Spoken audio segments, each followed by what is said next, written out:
Holbrook New Media. This is Jeffrey K. Holbrook. Welcome to the audio feed from holbrooknewmedia.com. Today, Geoff and Jeffrey, the weekly catch-up. We hope you enjoy the audio version. If you want to see what we look like, I will embed the video for this episode at holbrooknewmedia.com. Hello, everyone. I'm Geoff Blanchard. And I'm Jeffrey K. Holbrook, and this is the weekly catch-up.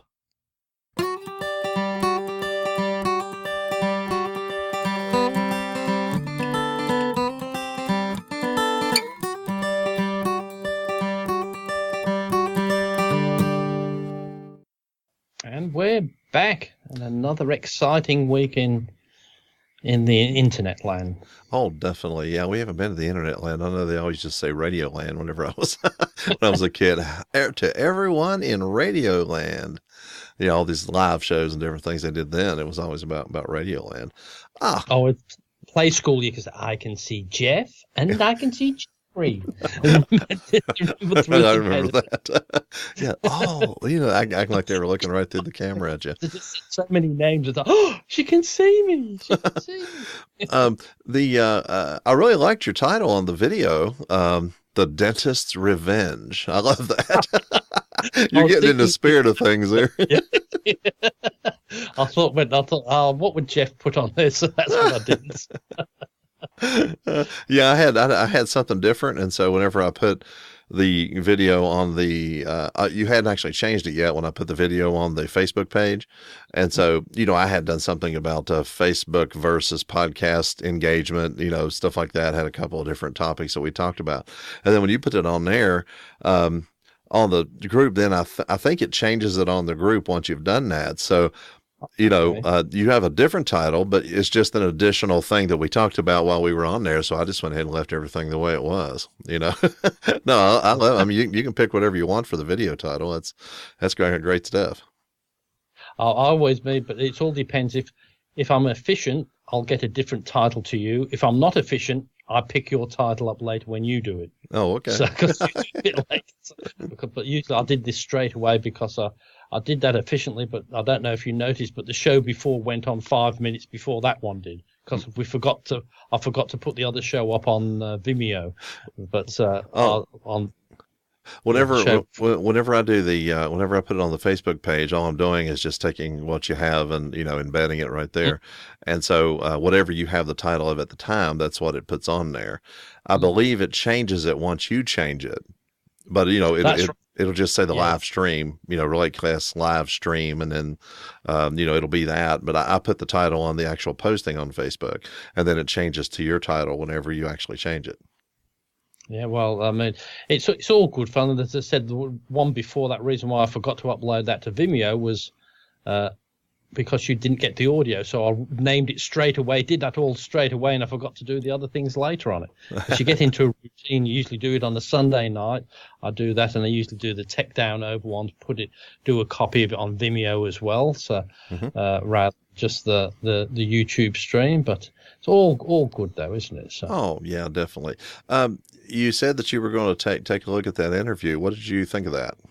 Critique? I really enjoyed that. So, and I was quite amazed, as you said, with the sound, with just the bare basics, no sound really proofing in the room. It was just how it was. So I was going to say I really enjoyed that, and I just always love people when you can see people and just play something to do it all right without making lots of mistakes like I would. I'm just really jealous when they just do that, and he did that. Did his, recorded it and then played over it. Like for me, I even get stage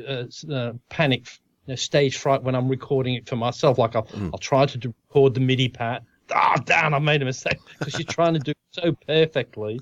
And I don't know what it is. It's like video camera, all these DSLRs. You can take thousands of pictures and it doesn't matter. And it's the same thing with recordings. I'm always thinking, it's costing me, so I've got to do it right. But it doesn't matter if you get it wrong 50 times. Just do it. But I mean, you might get one right, but it's one of these things going back that you can't waste it. I don't know what I'm wasting, but I really did enjoy enjoy that because I like all the gadgetry too. So he's got a lot of the gadgetry I've got, but just on the floor that he does for his guitars, for his backing and that. But it's the same sort of thing on there. So you can have so much fun. But yeah, it was quite a good interview. I really enjoyed that. And he came up with some good questions as well. So like a proper interviewer. Well, what I found so shocking, and he was so easy to interview. I had seen him. I mean, I actually work with the guy, so I had seen him a couple days earlier at work, and I had, I think, 4 basic questions that I was planning on asking. And then, now I did add some as the interview progressed. There were some other ones that I inserted in the middle, as on the fly. But he's so comfortable on camera, so comfortable on the mic, so comfortable with what he's doing. And again, I've known him for a long time. I mean, we're not close, but again, we've known each other for a long time, and we've talked for more than a year about possibly doing an interview with him. So what shocked me was it came out, other than my occasional stutter and there's some uhs and things like that, but it came out sounding like an edited interview. It did, didn't it? Yeah. I mean, I'm amazed at how smooth it is, but it's because of how smooth he was. But what I took out right before he would play a song, on the audio itself, now I couldn't do this on the video, but on the audio, I took out 3 or 4 seconds of him pushing a couple of buttons, getting ready for the next song. That's all the editing. It cut off the ends, take out 3 or 4 seconds right before he did another song while there was some silence, more or less a couple little clicks. The rest of it was raw. I mean, it was just, that's how it flowed. He would get finished. Next question, he did it. And well, that might remind me of another one. And he was just so, like I say, we were both very, very comfortable with the situation. It wasn't like either one of us were scared. And so, like you say, I'm really thrilled with the way that one turned out. It's, one of the best ones yet. And I learned an awful lot from it, especially being ready on the fly to take what you've got and go ahead and get as best you can and then work on it when you get home and see what you can come up with.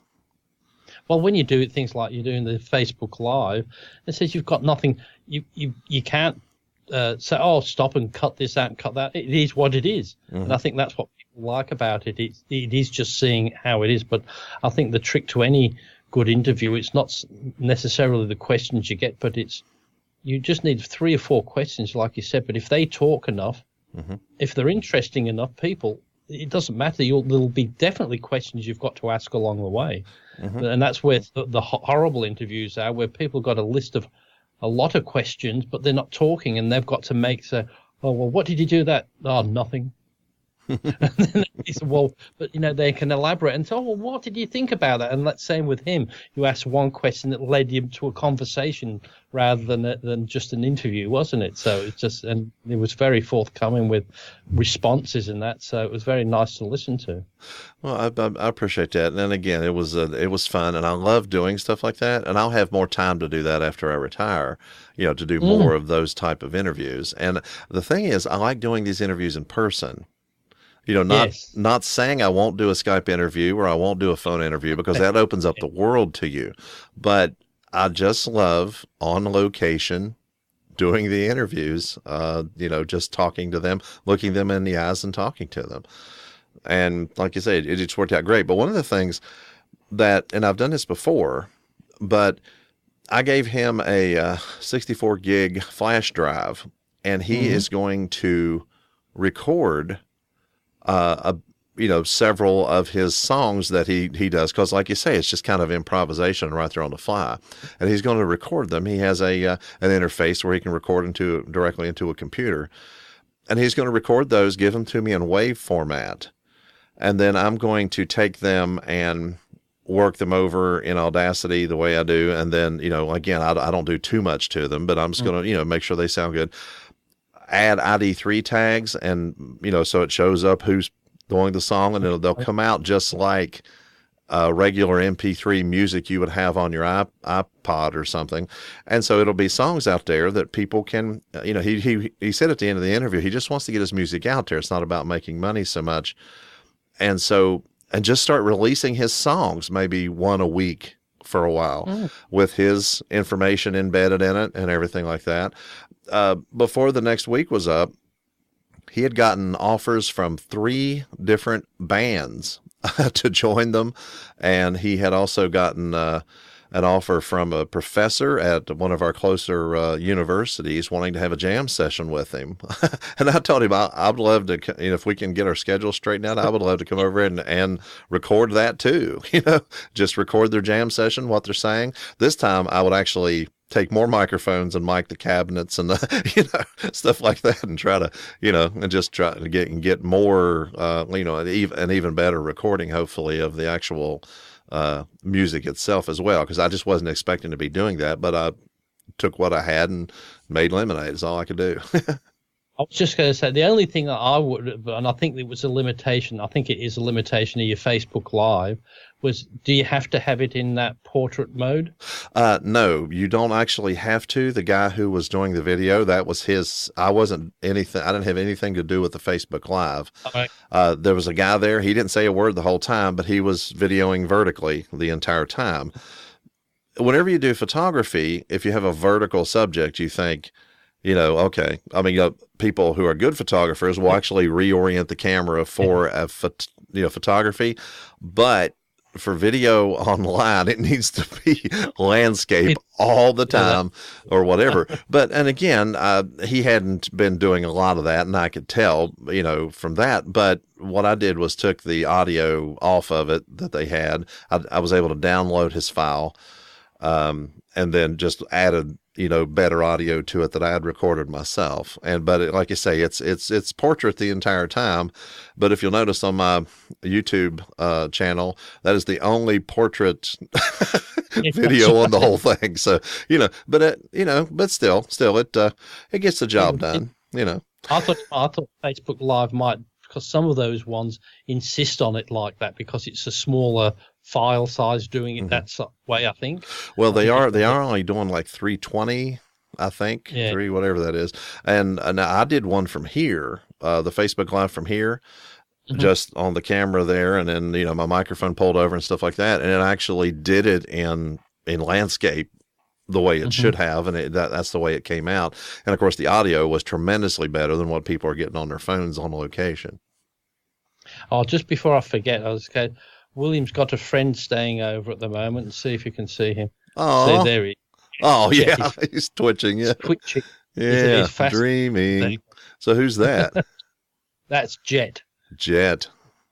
Jet, he's a Labrador cross, but he's not as well. He's fast asleep because how sweet. With William on the basket, he's just there with William. That's it. Oh, that's cool. I love how you put the camera down there. I love that angle. Yeah, it's big dog news.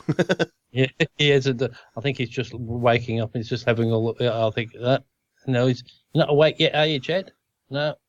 No, he's still snoring away fast asleep. Doesn't care on that. So. But I thought that's just a good show how nice that they are. They just keep quiet, because if I try and keep them away, they're just nothing but moaning. Oh, you're keeping me out, but if I put him in there, they're just good. And he's over for a week. So while his parents are in sunny Queensland, like our version of Florida, they've gone there for a week. All right. And so dogs don't go well on. Don't take dogs on planes and that for holidays, do you? So not anymore. There's a lot of things you probably shouldn't try to take on an airplane. I think we were talking about that some last week. Yeah, but even I wouldn't be taking on a dog on holiday. I thought you'd have a holiday to enjoy yourself. What would you do with him when you got there anyway? Well, the main people that take dogs with them, there are a few people that have small, like poodle dogs, things like that they take with them when they go places. But the main people you see in our area taking a dog with them when they go on vacation, it usually involves campers, or what you all call caravans. They go camping and they'll have a dog, or there'll be a cat, and you'll see them inside the camper. The cat's set up on the dashboard of the motorhome, and they're just kind of looking out and stuff like that. And, dogs, of course, are out running around with them. So, it works a lot better if you have your own beds and you have your own complete setup. Then nobody can tell you can't bring your dog in with you. So, camping, it works really, really well to bring pets with you. And I saw there was there was one thing you can get. There was a 4 meter by 4 meter enclosure that folds that you can take that you can get. So you could put that on your camper van or something, so you could put the dog inside if you needed to go out.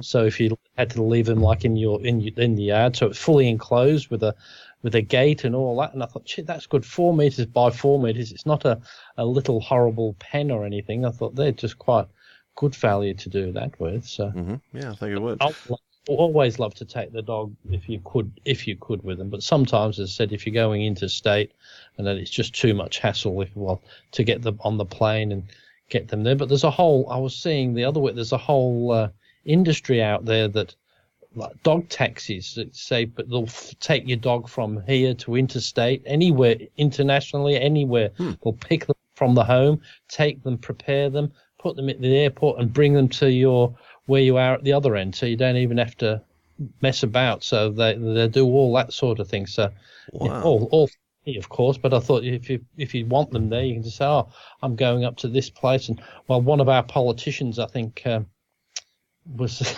in a bit of trouble not so long back because they give some of the politicians a living away from home allowance.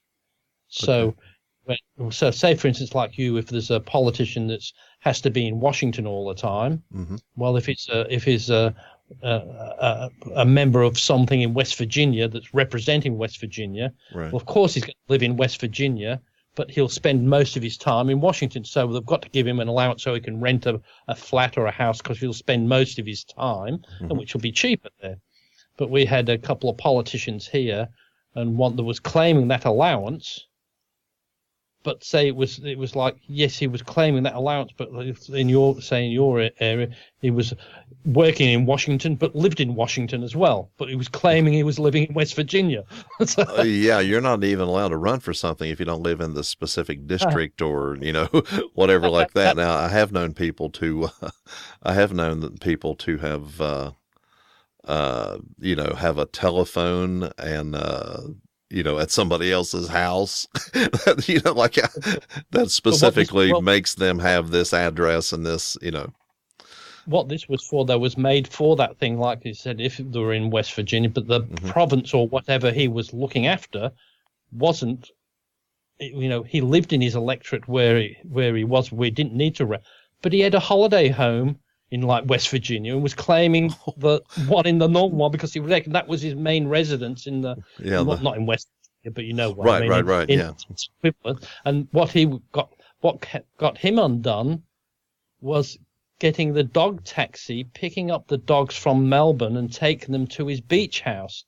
That's how they found out about it. So he was, while he was in Parliament or doing what, there was every Friday at the government, at our expense, at taxpayers' expense. Flying the dog. Taking his 2 dogs. Oh, no, this wasn't flying. It was only chauffeur-driven limousines from Melbourne to his country to go like out for the hot dog. But that's what I just made me think about that, because I thought just very, very strange indeed. But as I said, it's like all these different new industries that come up. You don't realize somebody's come up with those ideas, but like I suppose the dog walking, and like we said the other week, there was like I'm doing here with Jet, looking after him. People have done that. Like it's like an Uber now. You put on, like it says, somebody to look after your dog, and it's they'll look after for $25 a day, where the average going price for a dog kennel is about $60 a night, I think, for a dog. But these ones are $25 a night. But it's like this: you've got to find somebody who takes him into the house like this. But it's the sort of thing you've got to be able to trust them. But I think it's like the Uber. The Uber are just like normal people driving a car, aren't they? And they just say, oh, I'll go around here. Well, might switch on and do, while I'm driving here, I might as well take somebody and might make a bit of money out of it. But yeah, like you say, where they're driving their own vehicles, and so they're going to be careful because they don't want to crash their own car. And as you seem to have a really good arrangement dog wise, because I've noticed that you and a few friends have a tendency to board your dogs around with each other whenever you're traveling. Like that just seems like there's no substitute for having friends. No, well, and also I just feel for the dogs. It's not just the money. I would much prefer them just to, like here. I'm so happy to look after him because so he can come and be in a normal house, not in a dog kennel. He just hasn't got his own. I'm sure after a few minutes he's okay. He's like you can see he's really worried and unsettled, can't you? He's really worried and unsettled. I don't believe he's moved. That's right. So you can see how scared he is in his surroundings.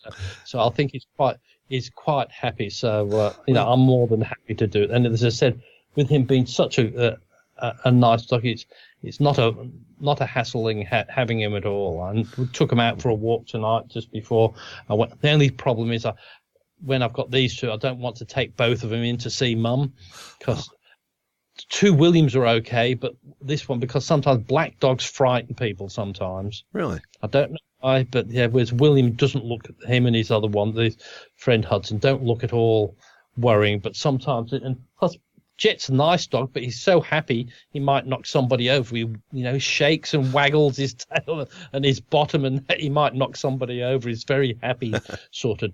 But sometimes it can be dangerous when there's people who might not be so good on their feet. Yeah, kind of bumping into you. I know whenever we were kids, we first moved to this new place, and there were some people that lived not too far from us. Again, this was out in the country. And they had a boxer dog. Well, my little brother was like 4. And here comes this running bundle of muscle come running into our yard just at high speed and just jumping around and just having a good time. Like boxers are so, spirited and everything, just having a good time and wanting to play, and all that. Runs right up to my little brother and just bowls him over. And so my little, not realizing his own strength and that this is a 4-year-old and just rolls him. It was like, and so my younger brother would scream every time that dog would come bounding into the yard, and we kind of had to intercept her because she didn't know her own strength, and she was just knocking him all over the place. And so he was just kind of afraid of her. Because those boxers have just got big heads, haven't they? Well, they have big heads and they have big old paws, and they like to, kind of push on you and stuff, and stuff. And all they want to do is just play. It's not like they're going to bite you or anything. They're just but with that kind of firepower coming, down the path, and the little kid there, and the dog jumps up and of course pushes on you with the paws like this dog loved to do, and just bowled him over, and he was just scared half to death of this dog.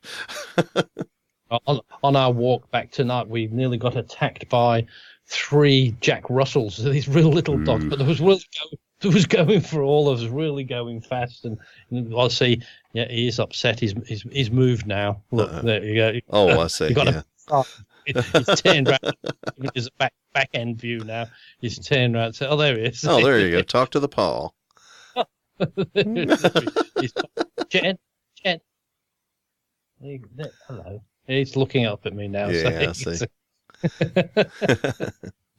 Looks like a really nice doggy.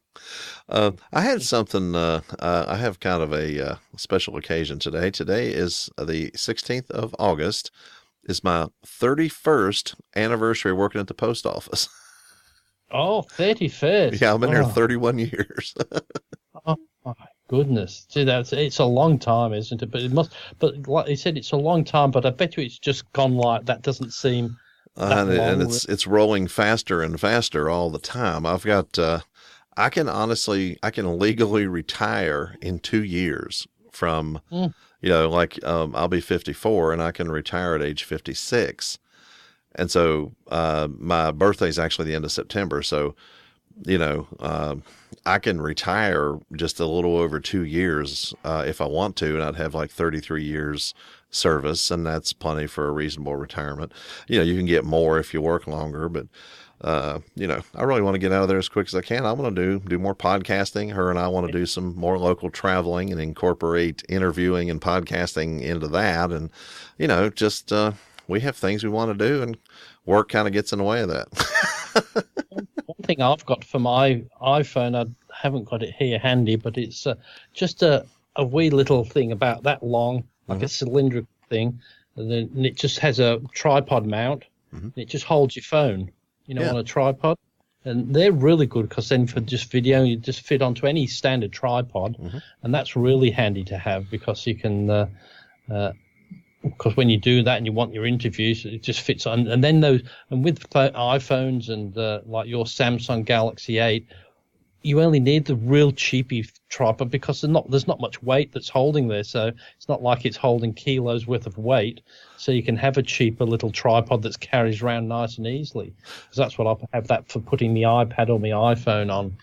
And that. So. I have two. There's actually more, but I have two good quality things to hold the phone. One of them is the one that clamps on the dashboard that you saw in my videos, the drive-by philosophy videos. And then I have another one that clamps exactly the same way. It's not one of those. There's some plastic ones that are just clicking and stuff like that, and those are really low quality. And this is very heavy for a telephone. So I do have a small tripod that is. It's actually good enough to put a reasonable camera on. It just isn't very tall. And so when it folds up, it's about 1.5 feet long.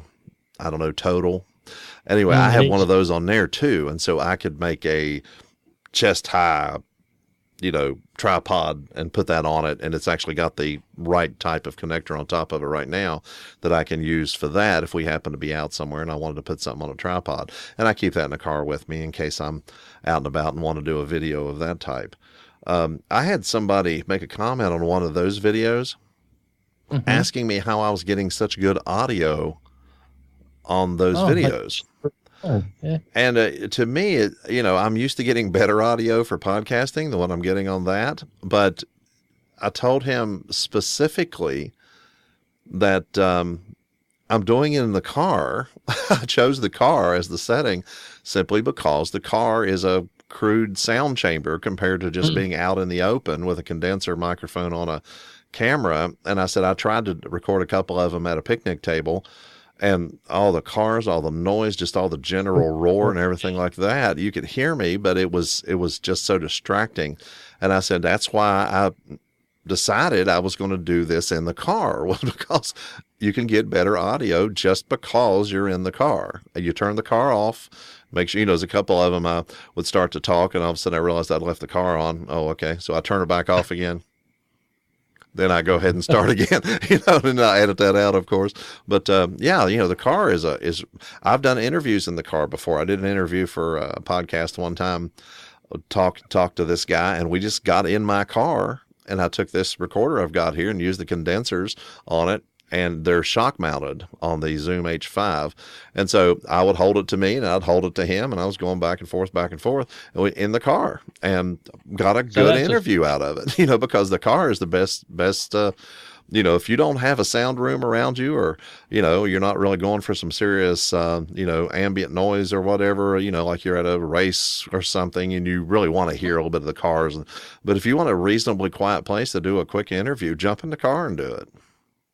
Because that's exactly what they do. They try to keep as much noise out as possible to keep you comfortable, and they want it to sound reasonable when you've got your stereo or music on in there. So it's usually the sound's going to be not echoey and that in there, and it's not a huge area, and it's all got covered in foam and bits and pieces. So it's usually quite a good sound chamber. And like you said, and you do get the sound from your Galaxy for those interviews, or do you do them through the Zoom as well? Or it's just from the phone? Oh yeah, no. What I do is I can get one of those done in about 10 minutes, and that is including pulling out a tablet, finding the quote that I want to use, clamping that other thing on the dashboard, just putting the Galaxy on it the way it is, talking to it, doing the thing, finishing up, taking it off, and that's it. Now I do have something called an iRig mic cast that I plugged into it, and it's a square thing that plugs into it, and it's supposed to give you better audio in noisy situations. I think it works better for noisy situations than the actual condenser on the phone. But if you have a reasonably quiet space, like inside my car, the sibilants, the hissing S's and all that stuff are just a whole lot worse. So I'm not even doing that now. I just clamp down the thing, on the stand, on the dashboard, and then do the video, turn it off. When I get home, I upload it to my Google Drive, and then on Wi-Fi here at the house, and then I download it on my main computer. Really, I can get one of those ready to upload in about 10 minutes as well. It doesn't hardly take you time at all. And I think that's a trick. Well, like all these devices, like cameras and phones, do great sound. It's only that most of them, like our cameras now, they're too far away. But in the car, they're only a few inches. So you've got the best quality you right on top of them. Whereas even this video camera, it's got its own sound. But if I got within 6 inches of it, it would be really good. And even those ones that's got the boom mics on them, they do great sound as long as you're about 2 inches away from them. If you're any more 6 to 12 inches away, well, it gets worse and worse. And as I said, that's when you do pick up a lot of the echoes and things like that. But the only reason a lot of people have separate mics is because it can get it closer.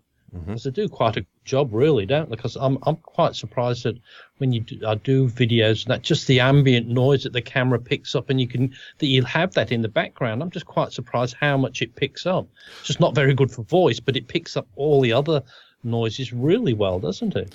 Yeah, I think it's, again, the type of microphone it is. It's a condenser.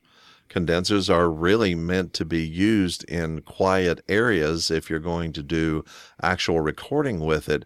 But a condenser is the best for a camera. For a phone, because you're holding it up and you're doing this and you're looking around and things like that. So it continually picks you up no matter how you move the phone around. So a condenser is good for that, but you're right up on top of it when you're talking on the phone. If you move it back away from you a long distance and then there goes my camera, and start to talk to it, then you have the exact same problem that you have in a noisy area with a condenser. That's just what happens. Now, the reason why I use dynamics for, online things, podcasting, things like that, is for that exact same reason, is because it records what's right here in front of it. And then so what's coming this way, what's coming back from behind it, things like that, it's not happening. It's not coming across the microphone. So you don't have to worry about it. If, for instance, the air conditioner just now came on, went back off, and I doubt if you heard it, there's a refrigerator on the other side of that room, and I don't think you heard that, and it came on. I can hear it, around my earbuds, but you can't hear it. Now, if I had a condenser, you would have heard every bit of that. So I do have a fair amount, quite a bit of sound treatment in this area here. Most of it you can't see, but believe me, there's a lot of it here. And so, that's done on purpose as well, to try to make sure there's no bouncing echoes and everything going around before I do my talking. I have a couple of friends that have gotten their hands on this particular type of microphone, or the brother microphone to it, and they were gaming, streaming, games on Twitch. And all of a sudden their friends are commenting, they get rid of their Blue Yeti and they start using one of these, and they get immediate comments on how good their audio sound. And even though this has a lower frequency response and all of that, and you think it's an inferior microphone, it's cheaper, this is the right tool for the job, because you need to cut out all those extra frequencies and all that, and it just gives them good solid sound, and people immediately start to comment on how good their sound is, they're just really shocked. One of my first microphone was the Yeti, was that, and it did such a great quality. But that was the thing when I was doing some voiceovers at first with it. I had to wait until 2:00 in the morning before I could record anything, because no matter what it would pick somebody would slam a door in the house 2 doors up, and you'd hear that on that, and it'd pick up everything. And it was a good mic, but it was just so sensitive. And that was just a standard USB mic. But as you said, some of my other condensers don't do half as much as that Yeti did. But I thought that was one of its big points, so wasn't it? You sit it in front of on a conference table or something like that, will pick up everybody that's partaking in the conversation. Whereas most of the times you just want the person who's stuck in front of it, and if you want them to be part of the conversation, you'll stick it in front of them. So like that one you've got, and I think the one I've got, it's best because you can just stick it in front of them and do and have the best job, because you just don't want anything. You don't mind being on top of it to do that, but then you said you just don't want all the other noise that's coming in from roundabout. I have two different stages of how I can record here. Now, one, during the day, even though I do live in the woods and things, there are occasional large trucks that make a lot of noise going down the mountain or different things like that. And if I'm in this room and I'm using a condenser, you will hear that, and it'll intrude on the recording that I'm trying to do. This one here, you don't hear that. Now, I think one time you heard a siren go by. Oh, that can understand that because it's really loud, isn't it? So extremely loud. But anytime, 24 hours a day, no matter what, I can go into the sound booth. And since that is in the center of the house, this area is sound treated. There are closets, a masonry fireplace, you saw on the video, and the masonry fireplace and all that, all the way around that thing. And it's in the center of the house on the second floor. I can go in there 24 hours a day, and you can hear your blood coursing through your veins because it's so quiet in there, and you can't hear the trucks. You can't hear anything at all, anytime, no matter what time of day, no matter what goes by. You probably wouldn't know if a bomb went off, and it's just this automatic silence as close as you can get to it. I think it's the last time I checked it was minus 60 dB, which is what those whisper rooms are supposed to be. And a couple times I got minus 80, so I don't know what the difference was. I turned it on, recorded, got out of the room, recorded for a while, and came back, and I got in Audacity and checked it, and I was getting between minus 60 and minus 80 dB all the time, and this is just my own manufactured room here. One guy was on one of the forums was saying how nice it was to know that everyone doesn't have to sacrifice to the audio gods when they want to record. That's right. That's what he said. So what you have to sacrifice is, I'll do anything to get a clean recording. Yeah, and hope a helicopter doesn't go over or something, something like that. But this room back here it's more valuable than I ever thought it would be. So I do most of my podcasting here. But if there's something like the poetry things or any type of professional level voiceover, the condenser, the Rode NT1A is in there.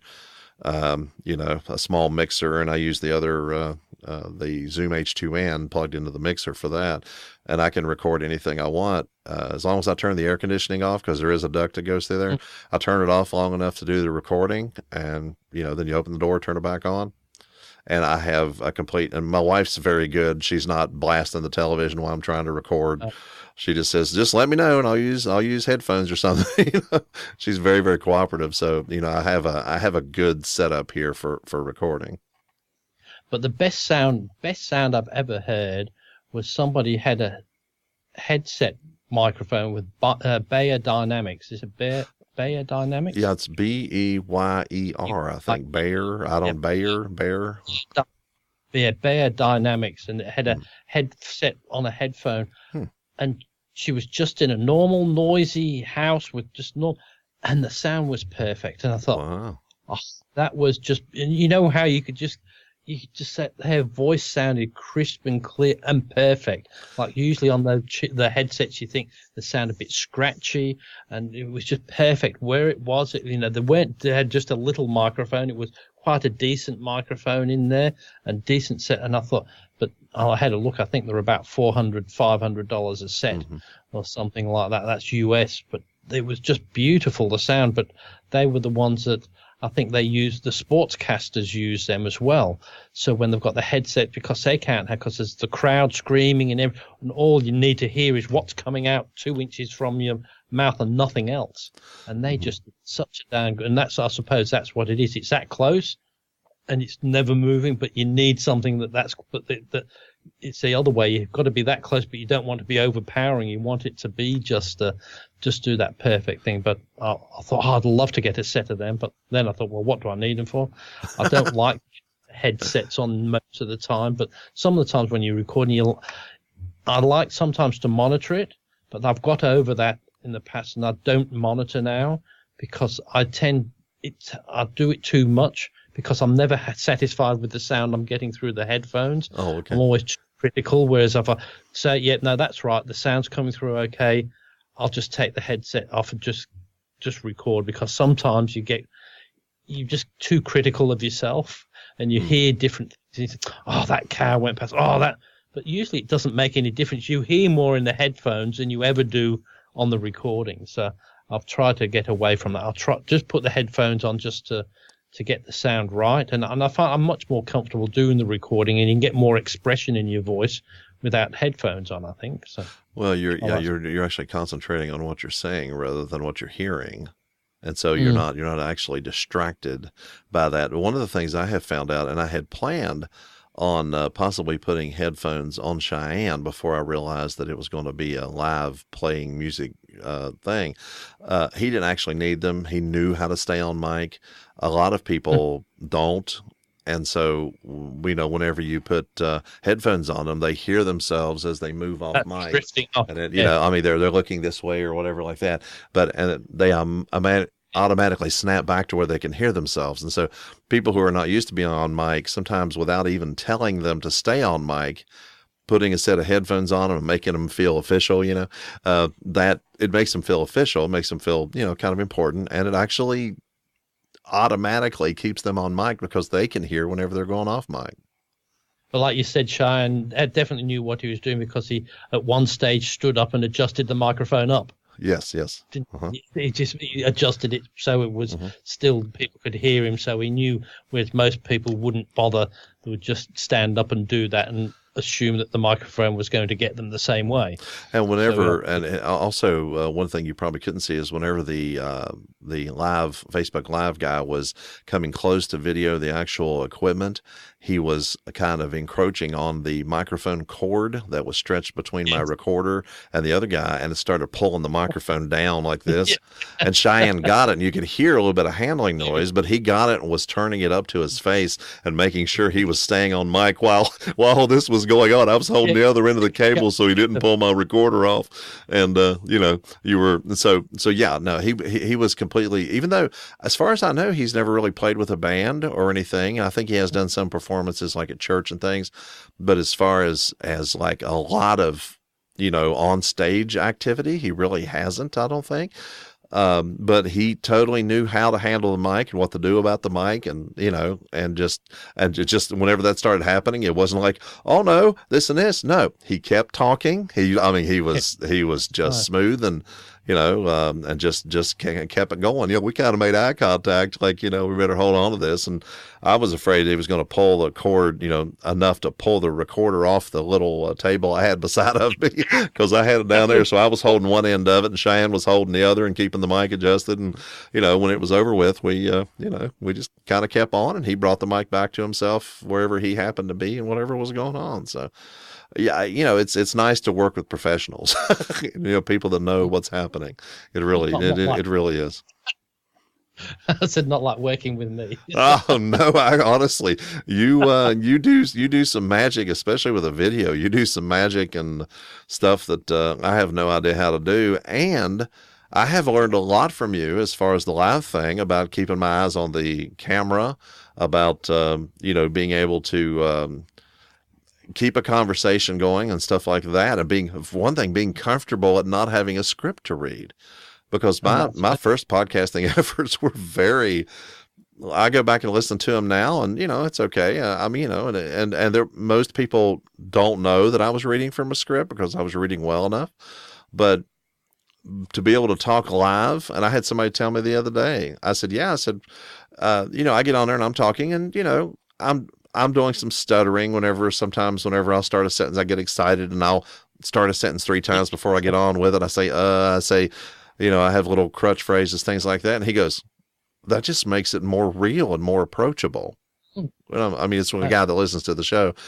And I said, okay, well, thank you. I appreciate that, because I'm finding that even some shows that have thousands and thousands and thousands of listeners to them, that they're saying, they have crutch things. They're stuttering from time to time, like I do occasionally, and it's natural conversation. And I agree with you. You told me this one time before, that conversation, natural talking and conversation, is what people really want to hear. It's human, and that's what they want. And it's the thing. It's like what people like to see, a train wreck, like they say. But it's the same thing with conversation. When they know it's natural, they know what it is. Whereas if it's prepared, well, what did they actually say? Did they do this? Did that? If it's a prepared message, whereas if it's just a conversation and they say some wrong things, they say and ah, like you said, it's a proper conversation going on with that. So yeah, as I said, that's one I like with all the podcasts I listen to. I was just seeing one with Griffin Hammond. Have you seen him, Griffin Hammond? He's in New York, a camera fella, and he has one with a fella in Las Vegas every week. But they do it differently. Like they look at they're looking at each other like that, and do the whole thing. So you'd be looking at me, and they'd look side, they don't look. And I thought that works too. They're just talking to the microphone and looking behind, saying, "Yeah, well, what did you do this week?" And they're looking at the screen, and the camera's there, and they do it and that works as well, I think. So, but because they just have sort of like a normal split screen and have a check, because he was here in Australia, and Griffin Hammond, and they did the podcast from here when he was in Sydney, and he got done for flying his drone without a license. Oh. He said, "You come out here," and he said, "I didn't think did that," and they were on to me like he said. So there must have been somebody in one of the houses said there's somebody here flying a drone. Has he got a license? And then called the police, and the police came and stopped him. He was wasn't allowed to do that. Have you got a license? No, he didn't, because he didn't think he needed one for here. So he brought his drone to do some filming, and that. So he didn't behave like one of those nasty, arrogant Americans, did he? Well, no, but he said the people were okay. The police weren't horrible, and being threatening to say, "Hey, you're not supposed to do that here," and because when you get registered, there's all these different no-fly zones in everywhere. But I think the main thing was, like everywhere, I think you've got to be registered there as well, don't you? As now for drone. I think in this area, you could probably just fly one anytime you wanted to, as long as you didn't get in the way of, the actual corridors of other aircraft and helicopters and things like that. But I mean, I think I could probably get one and just fly all over the place. Of course, they've had trouble with people flying drones over into, burning buildings and things like that, and buzzing the firemen and stuff like that.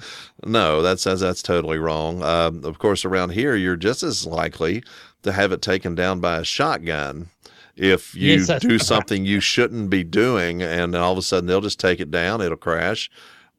Okay. Yeah, that's done. And then they'll just walk away and not say anything. There's another thing that you can get on the internet is a drone bazooka. Oh, cool! I figured that would be the next part of the arms race. Yeah. What that is, but it's like a bazooka, but you shoot it, but it shoots like a net and encases it and brings it down. Right.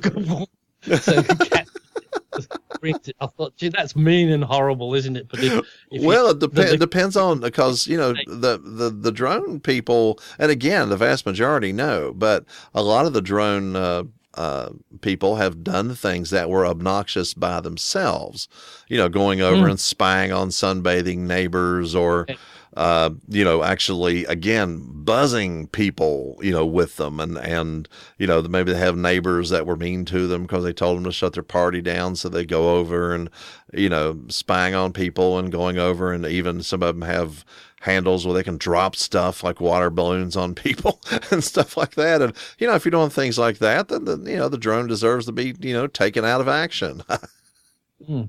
But as I said, no, here you have to be registered. So, I thought they did have to be there, but there's so many areas where they're restricted, because I think within 5 kilometers of an airport, but that's any airport, even if it's a little country strip that just does little light planes, there's 5 kilometer radius of that. So I'm just up the road from just a light plane airport, and so you wouldn't be able to fly around here. I think it'd be restricted most of the time, but I've got over that. It's one of those things I would have loved to have done, but too many people are doing it, and it's too awkward. And I'm thought, really flying my $2,500 camera and expecting it to come back? Because that's what it is, because they're the good cheap ones about $2,500, then the good ones about $4,000 or $5,000. I thought I would just cry if I just slammed it into the side of a building or just into a big tree by, because I just did it wrong. I thought it's a there's too many people out. They've got all the good shots. What could I do possibly to make a difference with that? But I really do, like you see. I've noticed a lot on the news, for the reporters. Mm-hmm. They're using them a lot because they do them. It's hovers. They record themselves, so they haven't got a crew, and then they just press a button, and then this is so and so, and it zooms back, it flies up and does a takeaway shot. And I thought that's really impressive. But you can see the shadow of the drone doing that. But I thought they use that a lot in the news these days. But that's good, I think, for that. So they can get some shots in there. But I think those things certainly put the poor old cameraman out of work, because they can just do that and walk, and the camera will even follow them. And give them some really good camera shots, won't they? So, well, a friend of mine did have a kind of an encounter with the police the other day. Anthony, a guy I work with, he's a good friend. But anyway, he got off from work and was so, it's night shift, so he's so sleepy and so tired, and so he just comes down off the hill and stops at the local convenience store and is going to get some coffee. Well, he pulls in, because he has a bit of a drive home. So, he didn't want to fall asleep. So anyway, he pulls into the parking lot and parks and fell asleep before he could get out of the truck. He was tired. And so he was really tired. He hadn't had as much sleep as he wanted. And of course, on night shift, sometimes you do things during the day, if you have to, and then you doctor appointments or anything, and then you play the ends against the middle occasionally. Well, he fell asleep in the truck, and he hadn't gone on to get his coffee. And so he wakes up to somebody knocking on the window, and it's a police officer. Oh, dear. Okay. So he's there, and he rolls his window down, and the officer says, "What are you doing?"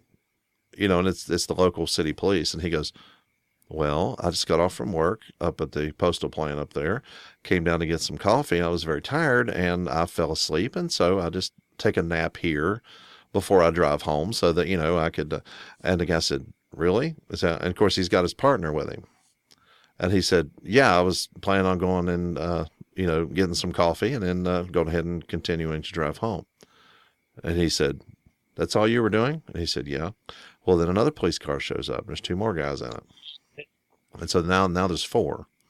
And so he gets out of his truck, goes inside, gets coffee, comes back out, gets in his truck, and they're all looking at him real like with a jaundiced eye, And then another car shows up, and there's 6 policemen at this point, 3 police cars and 6 policemen, all from the local city police. And he looked at me and he goes, he's telling me about it. He goes, "I get the impression there was absolutely no crime going on in the city of South Charleston at this point, because they were all concerned about a man who was asleep in his truck, not doing anything." Oh, yeah, and you should think there's some poor person getting a home invasion and something that, well, no, they're all there watching this and go, "Oh, what's he doing?" So I thought surely 2 of them could have handled him anyway. Yeah, but that's the equivalent of watching paint dry or something. This guy sleeping in his truck. If he was a real threat to anything else, doesn't matter if there was 2 or 6. If he had, horrible things in the truck or that, it wouldn't matter how many people was there. It would still do horrible things, wouldn't it? It wouldn't have made any difference whether there was 2 or 6. The only thing different, there would be 6 injured rather than. But it just. They're the same here, I think. When they find people asleep in the car, they're always up to something. They've always done something. But that's the thing. I'm trying to figure out, okay, whenever there may have been a policy change on that, whenever I found the guy asleep here and it becomes such a big viral video thing, in my bed, I found the guy asleep in my house. Maybe finding people asleep now is kind of the new crime, I guess. I don't know. So the thing is, I don't know, but our police always are saying if tiredness is the biggest killer in road deaths. Right. So if you're feeling tired, pull over, have a 15-minute nap. Mm-hmm. And they're telling you that. So he's done the right thing. He was feeling a bit tired, so he just had a slip because he thought he's never going to make it home. But he said they had a bit of a rest, but that's what they sort of encourage here. It says, if you've got a long trip, have that 15-minute rest, because that will save your life. Because if you don't, you'll just you'll just fall asleep at the wheel. Oh, exactly. And another friend was telling me fairly recently that they had the police come and check on them because they pulled off the road to make a phone call. Yeah, well, and they made the phone call. They're over there making a phone call, and then and the knocks on the window while they're making the phone call, and they said, "Okay, I decided to pull off to make a phone call instead of breaking the law of making a phone call while I'm driving." And they're like, "Oh, good, yeah." And then they got back in the car and drove away. To me, I think it's. I don't know whether it's good or bad, the laws about using phones in the car, because to me, the biggest trouble is people trying to look like they're not using the phones. If you just let them, they would be fine. But what I've seen a lot of them like that. They're in the road and all, and they pull off to the side of the road and stop dead because there's a phone call they've got to answer. And they cause more trouble pulling over than if somebody said, "Hello.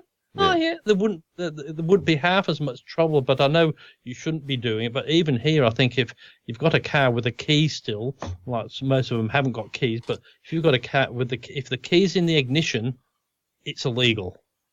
You're not allowed, even if you're stopped, if you're on the phone, you'll get your fine. Well, that's interesting. That's for us. It's only. For us, it's only when you're driving, when you're in motion. Yeah. But you can pull over, leave the car running, make your phone call, and then hang up and then move on down the road if you want. Here, if your car's running, definitely. But even if the keys are in the ignition and you're there, you can't. But so the car's definitely got to be switched off. Wow. You can't be, because they say, and you can get done. And this, I hate it because we have the adverts on the radio, and I've got my phone here and say it's in my top pocket. We can get done if they see you do that. If you touch your phone while you drive, even if you touch it, they see that's a fine. You can get done. You're not so. And as soon as you hear one of them adverts, all you want to do, you just don't touch your phone. You just want to touch it. Like a kid being told, "Don't touch it," and every time you just got to do it. But I thought, they say they don't. But some people, as I said, you see like on the things, the texting, and I thought I can't even text when I'm not driving properly. It takes me ages, so I don't know how people do that when driving. I thought that's just asking for trouble, and you just don't see the trouble they can cause. I don't think. Well, see, my phone, whenever I go to work, my phone is laying on the passenger seat playing a podcast. And I started up before I started driving, but I'm actually physically plugging it in. I know it'll Bluetooth if I want to, but I just plug the thing in, start the podcast, and then I pull out of my driveway and I start going, and it just does it all the way to work. And I do have a habit of, if I see that I don't have enough podcast of the one I'm listening to right then, and I have another one I want to listen to, then I have the other one on the screen, and all I have to do is reach over and touch it, and it plays. And then the next one will start to play. And so, but it's laying over there on the seat beside of me, and so I'm not actually picking it up and messing with it while I'm driving down the road. I'm just listening to what it is, just like the way I would do with a radio program or anything else. But can you all not use them at all? I mean, like for that? If you were going down the road? You can, but to make a call, you can't, and you've got to have it on a hands-free kit. But some people say hands-free, and you can see they're resting it on their knee. And I said, well, no, that's not a hands-free kit, or knee-free. Or holding it and thinking, oh no, I haven't got it. You can see, no, that's not it. They still think they're doing right. You can see the holding it. I said, well. And I don't know why, because these days cars are so intelligent, like mine, the iPhone. It's got a little socket in the thing, you plug it in, throw it in the glove box, everything works. It's hooked up to the car, you can have the Bluetooth, but if you hook it in there, you've got all control. You throw it in the glove box, you're not going to touch it. It's all on screen, all the phone functions work on the screen, and you're not going to have any trouble whatsoever. And as I said, but there you're allowed to touch your phone and answer while you're on the, when on the car kit, but you're not allowed to do it on the phone. But I very rarely, I take so infrequent phone calls. When somebody does call, invariably I press the wrong button on my steering wheel and hang up on them. 'Cause I forget which one it is. We do so little phone traffic, and I mean, most of our communication is happening either through texts or through, Facebook or something, the instant messaging or something like that. And we rarely answer the phone. I mean, unless there is a specific thing. And, because we're constantly getting the calls from those telemarketers and different people like that. Hey, dog fur again. And so what happens is we're not answering the phone at all. And if somebody wants to, they can leave us a message, and then, oh yeah, we would totally call them back. But it's just not there we go. He's looking, getting up now. I think we're just about to the end of the deal there. Hey, there he is. He hasn't moved. There's Jet. He's been a good boy. Good boy, yeah, Jet. Good. Nice dog. Yawning now, yeah. You've been a good boy, Jet. That's a good boy. Yes. He's coming for a pat now. He said, I want a pat. Mm-hmm. Oh, I want a pat. Good boy, aren't you? He said yes. Yes, I think we are right at the... And now he's become lively. He wants to be on the show, don't you, Jet? Yeah, he wants to be. So, yes, God, that's gone very quickly again, hasn't it? It has, and this was episode number 54. And we're still ready for next week? Yep, everything's ready to go. Okay, so thank you everybody for watching. Mm-hmm. And catch you all next week. Yay. Bye for now. Thank you so much for listening. Links for a free subscription, feedback, and everything else we do is at holbrooknewmedia.com. You can find all things Geoff Blanchard at geoffblanchard.com.